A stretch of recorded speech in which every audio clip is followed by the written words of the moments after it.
We begin the current Daf, Mesech Moed Katan Daf Yud Tes, and begin on the bottom of Yud Ches Beis, 3 lines up from the bottom of the Yomit. We continue the theme of the previous Mishnah regarding that which is permitted to be done in the Cholish Moed, which is to write certain things, because as Taisa explained, these are considered Davar HaAved, things of loss. And now we continue with this Mishnah, continue regarding things that are not permitted to be written on Cholish Moed, because writing is considered a distracting malacha, which is forbidden to be done on Cholish Moed. As the Mishnah begins, in Kaisvin Shtari Chayv B'Moed, all right, loan documents, documents of debt on Cholish Moed.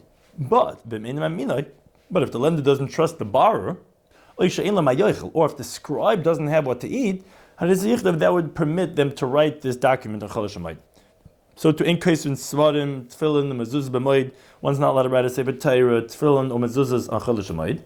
And you cannot even edit one letter, a fellow sefer Ezra, which if the gersh is with an aleph, it refers to the sefer Torah, the authoritative sefer Torah of Ezra HaSefer, or if the gersh is with a hey, there was a very well edited sefer in the courtyard of the Beis HaMikdash, which from there they would edit all other sefarim in the diaspora. Even that sefer Torah cannot be edited, even one letter. Budam, he disagrees. He says, a person could write a tefillin and mezuzahs for himself to fulfill the mitzvah, but for the public to sell through a sale, that would be considered a forbidden malacha. As the Gemara had said this idea of Yud Beis Aleph, that one cannot be a worker on Chol Moed, but if let's say he's someone that just fixes things around the house, and because of that he gets to eat by the meals, so that's not really considered as wages. The things that are not wages, even though they're technically malachas, are permitted. So one could write svarim, tefillin, mezuzahs for himself. And as we continue to talk about Yud Tes and Aleph, v'toiva al yerecha, he could also spin threads on his thigh, meaning through a shinoi, but not in his hand between his fingers with a spindle, because that would be the way you do it, what's called uvd dochel in the normal weekday way, which is not permitted. And he could spin the thread on his thigh of tchelis for the blue wool, letzitzisai, for the tzitzis that he wants to wear, which Tosfos points out, by tefillin we didn't say to do it with a shina, because that needs uchsav tam, uchsiv tam has to be a correct lettering. You don't want to do it in a way that would change the lettering, but regarding spinning the threads, that would have to be done in an abnormal way. The Gemara brings a machlekes, Tarmon in the Braisa, continuing on the machlekes of our Mishnah, that kaisav adam tefillin mezuzah la'atzmai, like we had the opinion in our Mishnah of Rabbi Yehuda, that one would be allowed to write tefillin and mezuzahs for himself, and he could also spin threads for his tchelis of his tzitzis on his thigh, and not in the normal way. And for others, he could do it, says this opinion of Divrei Meir, this is different than what Rabbi Yehuda had in the Mishnah, if it's for as a favor, but not again for getting paid for wages. Rabbi Yehuda, he says that, and he had said basically this idea in the Mishnah, he says, Ma'arim, a person could be crafty in a little roundabout way. What he could do technically is, he could sell his own tefillin and mezuzahs for others, and he could do this the whole Yom Tiv. Then he could go back and write for himself, because you could write for himself, he agrees to that. He's just saying, a way to sell it, and you don't have to do it as a favor, is take your own, you could sell your own, you're not working and writing it on Cholish Moed, and then write your own again. If he says, no, you could write and sell it in a normal way, even as the way Rashi explains it, for profit. And we're not even talking about someone who doesn't even have what to eat. And Orile Rav Chananel, Rav directed, he psak to Rav Chananel, some say it was Rabbi Chananel Rav Chananel, that the halacha is kaisiv amoicha gedarka, you could write the tefillin and mezuzahs in the normal way and sell in the normal way, kedei parnasasai, to make his parnasa on Cholish Moed. The Mishnah we said, that Rabbi Yehuda said, that you could even spin the wool on his thigh in an abnormal way for the blue wool for his tzitzis. The Tarmon the Braisa, that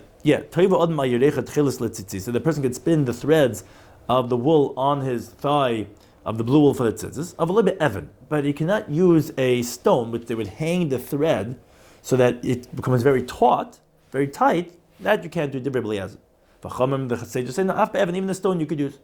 Rabbi Yehuda, he says the name of Rabbi Eliezer, Be'evan you could use a stone, but you can't use a spindle. And v'chachamim, so essentially he's saying the machlek is different than the first version, than the Tanna Kama, that Rabbi Eliezer does agree you could use a stone, but just not with a pelech. V'chachamim, the sages say, no, they're the one who's being more lenient, and they're not including just a stone, they're including even a spindle could be used.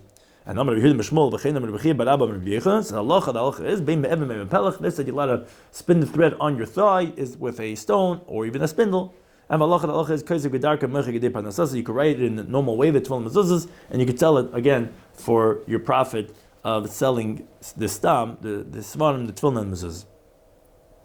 Now we continue with the halacha, the next Mishnah, regarding the laws of mourning, as it relates to the halachas as we compare to the halachas of Chayla Shemayit. Says the Mishnah, HaKayver es Meisai. If someone buries his dead, now Taisa points out why we're talking about specifically the burying, is because the laws of mourning of Aveils actually starts, as the Gemara says later on of Chavzayin Meralv, from what's called Stimus Agil, when the earth is covering over the dead person. So if someone buried his dead relative, Shleisha Yamim, 3 days. What the significance of 3 days, says Tais, is because the primary mourning for many things is 3 days, as the Gemara tells later on over there in Chavzayin Mabez, that the first 3 days are for Bechir, for the real crying. So if someone buried his relative 3 days Kodim L'Regel before the Yom Tiv, so as we said, since the primary mourning is only 3 days, so once he already had 3 days before the Yom Tiv, and then Yom Tiv happens, but Lehemen Gezerah Shiva, that has abolished from him the decree of what we call the Shiva of the 7 days of mourning, where that is after the Yom Tov, he doesn't have to count anymore and continue for the Shiva. Now, if let's say Shmeina, let's say he buried his relative, meaning the loss was 8 days before the Yom Tov, then Batla meaning Gezer Shleishim, then actually it takes away the whole need for the decree of the halacha of keeping certain laws of mourning of what we call Shleishim of 30 days, because since he already started 1 day of the Shleishim, he doesn't have to keep any of it after Yom Tov from the laws of Shleishim. Rather, right away he would be permitted to do certain types of laundering and hair cutting. And because they said that if, let's say, Shabbos happens during his days of his Shiva, of the Avelis, so Shabbos Oila. So Shabbos counts towards the counting of the 7 days of Shiva, and Ve'ena Mafsekes. It doesn't stop the Shiva, which is after Shabbos. You have to continue throughout the 7 days of mourning, counting Shabbos as one of the 7 days.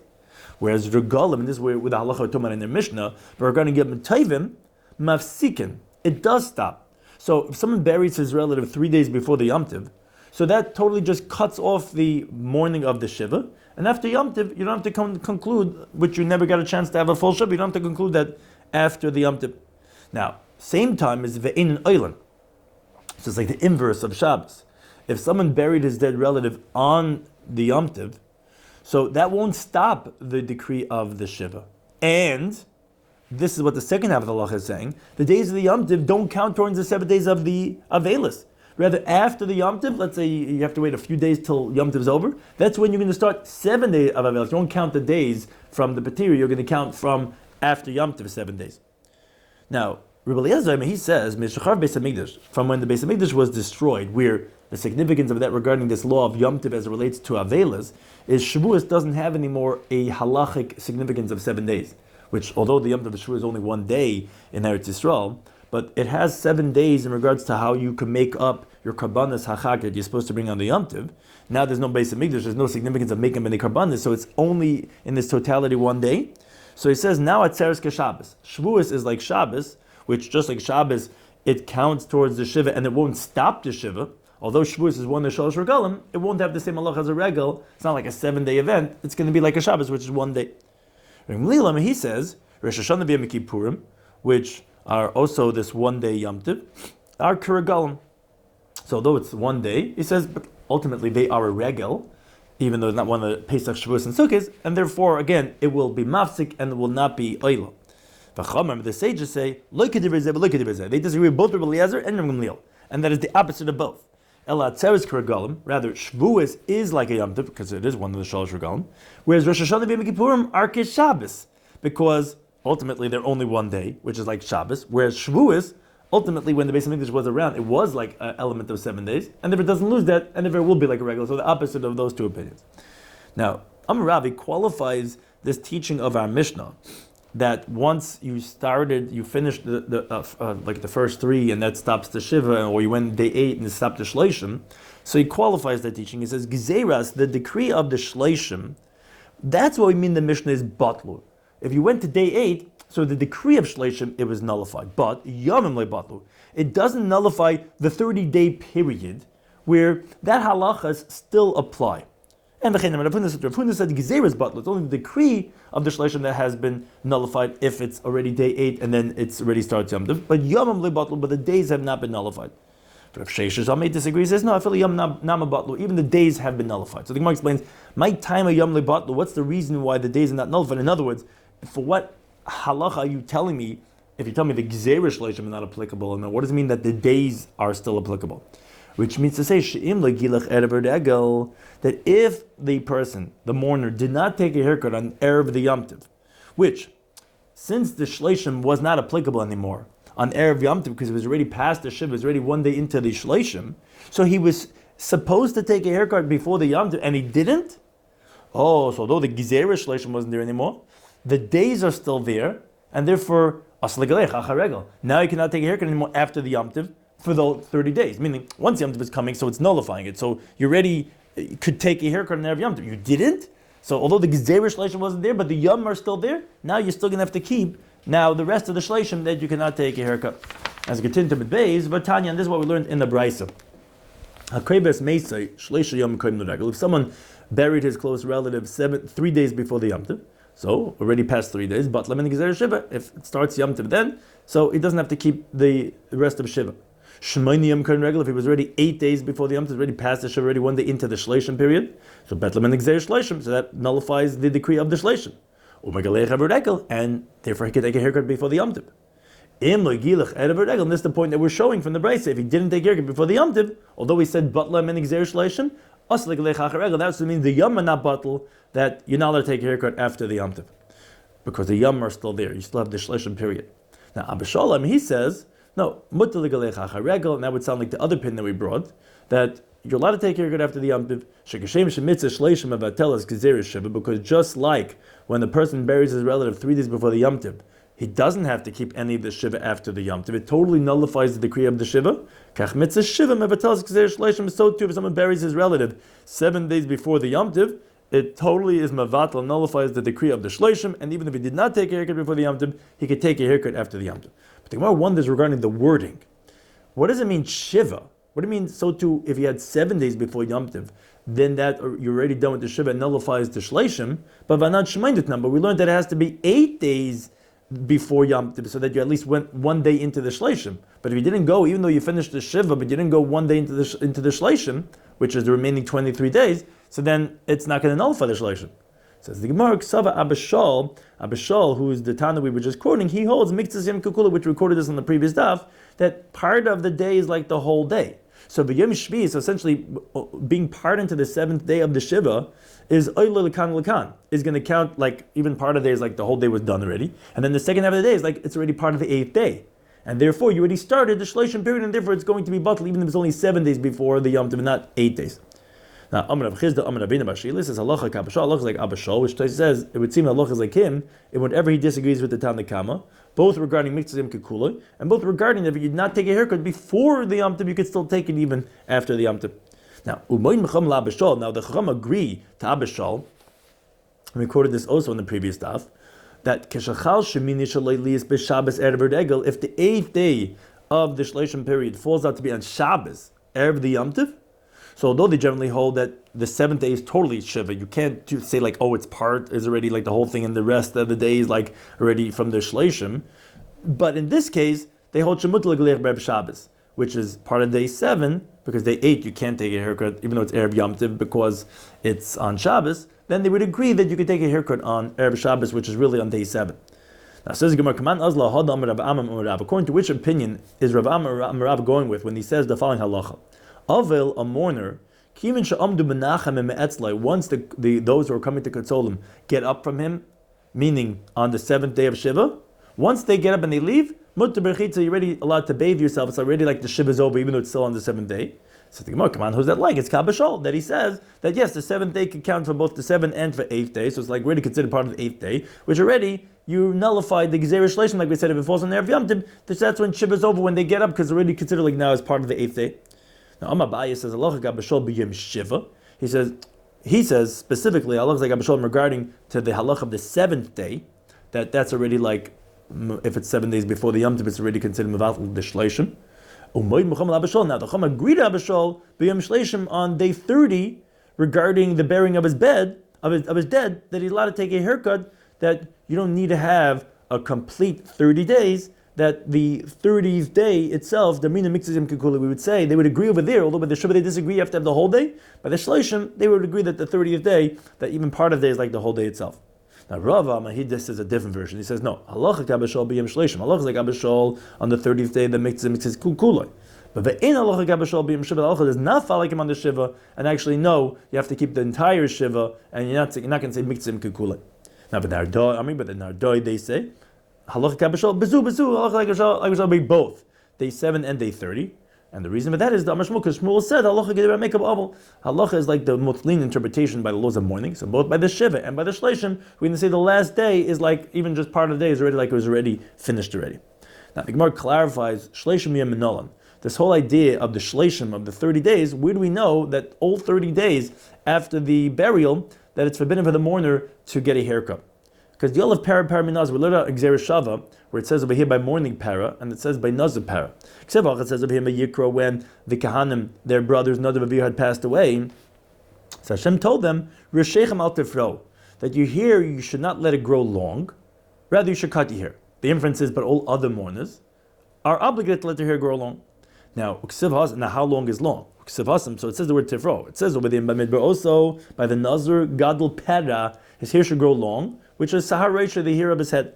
Now, Malhal and Shleishim, just like when they use the word para, and it means that the Nazir should keep his hair growing for 30 days. Afkan Shleishim, also by the mourner, he should keep his hair growing for 30 days. He should not take a haircut with him 30 days. Now, says where do we know over there by the Nazir, it means his hair should grow for 30 days? So Rav Masnei says because Tam Nazir, Shleishim Yem, because an unspecified Nazir is for 30 days. My time, what's the reason? Because Amakra, the Pasuk says Bamidba, when it's talking about the Nazir, says Kadosh, he's going to be holy. Now, Yiyah is begamatria. The numerical value of the word Yeh is plus navish 30, because Yud, the numerical value is 10. All the letters Aleph, base, each one is a number higher than the other one. Hey is 5, Yud is 10, and Hey is 5, for a total of 30. So you see that Nazir is just 30, so too by the Aval, the hair should be growing for 30 days. Now, Amar Rav Huna Berei B'Shui says, Hakol Moedim. Now, everyone agrees, meaning even Abishal, who says, Miktzazim Kehule, that part of the day is like the whole day was done, but if day 3 is Erev Yom Tov, that would be forbidden to bathe until the evening, because although by day 30 and by day 7, which are different periods of completion of mourning, that then he said mixim kekule, but by day 3, you need to have the whole 3 days up until the evening, and by the evening you could either wash yourself with cold, or you could wait till Chol Moed and wash with hot, because obviously on Yom Tov you can't just warm up hot water for bathing, but then it would have to be a full 3 days. Now, regarding this halacha, Amar Rav Nechemia Berei B'Shua, he says, Ashkechasinu l'Rav Papi u'l'Rav Papa. I encountered Rav Papi and Rav Papa. The Asri Kama, they were sitting, they were saying, halacha Rav Huna Berei B'Shua, halacha is like him with what he just said, that even the more lenient interpretation of Abishal would agree that for the first 3 days, that is the full 3 days. Ikidami, they also say a slightly different version, that Amar Rav Nechemia Berei Rav Yosef, here in this version it's not Berei Rav Yeshua, it's Berei Rav Yosef. He says, Ashkechasinu l'Rav Papi Rav Papa, not that they were saying about Rav Huna Berei B'Shua, that they, with Rav Huna Berei B'Shua, they all three were sitting. The Asper coming, they were saying this halacha of Hakol Moed. Everyone agrees. Shemchal Shleisha Shelo Elis Erev Regular. If day 3 turns out to be an Erev the Yom Tov, Sha'aser B'Rechitza Erev, that's forbidden to bathe up until the evening. That you have to have a full 3 days before the Yom Tov. Now, Boimene Abai and the Gir says Mirabba. Abai asks from Rabba, Kivre B'Regel. If someone buries his relative on Yom Tov, on the Chol Moed, Regel Oile Lemin Shleishim, does the Yom Tov count now for the period of the Shleishim period? Or maybe that the Yom Tov itself does not count for the Shleishim period, as the Gemara explains. The minyan Shiva regarding the counting of the Shiva period, that there's no question to me, because it most definitely does not count for that, because the Leinaga mitzvah Shiva beregel, and this we had said this halacha in our Mishnah, but it explained the reason is because there are no halachas of Shiva during the Yom Tov. It's not forbidden to wear shoes. You don't turn over the beds. Now, Tosfos does point out, however, what's called dvam shebetzina, things that are discreet. One does, but at least the public a display of avelas of shiva does not apply in the Yom Tov, so that you can't count it towards the shiva. The question I have is leminya shleishim, for the counting of the shleishim period. To kanaga mitzvah shleishim b'regel, you actually do keep the halachas of a shleishim during the Yom Tov, because a chol hamoed also you're not allowed to do certain types of pressing of the clothing and of haircuts, which is the same halachas like the shleishim. So ultimately, you are keeping the halachas of a shleishim during the chol hamoed. So my word halacha, would you count it or not? Amalei, so I said to him, Eina Oila, no, it does not count, just like the Shiva doesn't count, the Shleishim doesn't count, and you wouldn't start your counting for the Shiva period and also for the Shleishim period until after Yom Tov is over.